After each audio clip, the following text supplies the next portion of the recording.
Oh, sorry the camera's off. I had low vision for those of you who don't know, but today we're going to talk about a very cool car.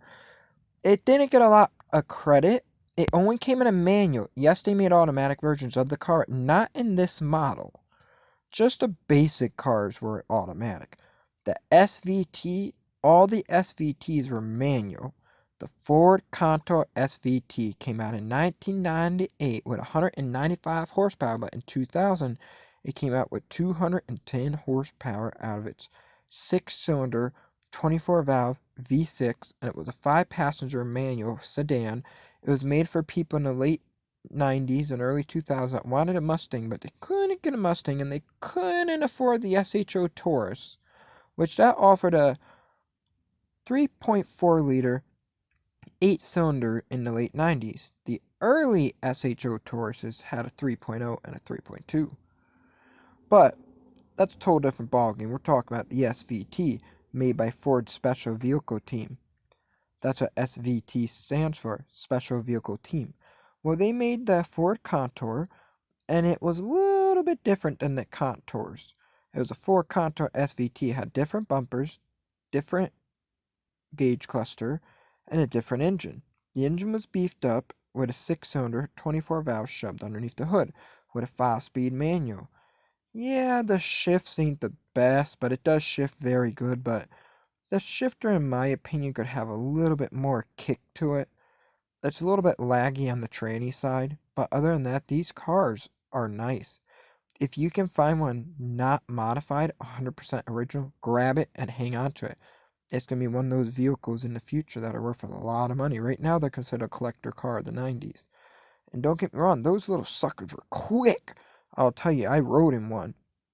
My one friend owned one. I rode in it. I'm a car guy, so I hunt down for rare cars. If I can't buy them, I'll still try and get someone to give me a ride in one. And I gotta say, that SVT was quick. It spent tires. It could do a burnout. It could accelerate pretty damn fast. It buried the speedometer, that for sure. And the only problem with the one that I rode in, the windows did not work. It had the typical electrical problem that the Contours are known for, and the windows were stuck down. But I showed my friend a trick. You tap on the relay underneath the dash, and you can get the windows to go up most likely.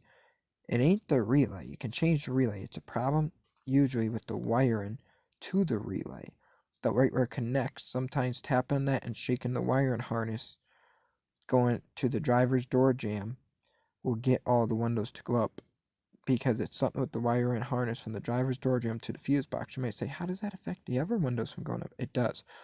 For all the windows to work, unplug the driver's window switch to all the windows. None of your windows in any of the other doors will go down.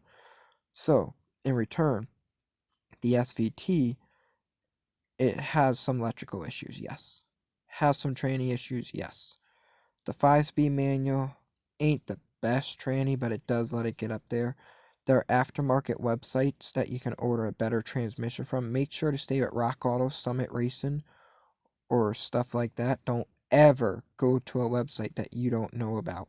Rock Auto, I myself, I have rebuilt in many cars. Right now, I'm rebuilding a Pontiac GT.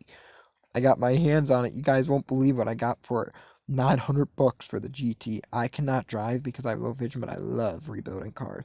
I also have a Honda Accord, but I'm turning it into the RS. Yes, the RS was never sold in America, but I'm putting the engine and trans in it from the RS. I got a 99 Accord. So it's going to be a fast Accord, and it's going to be a sleeper because nobody would ever know what's under the hood of it. But back to the subject.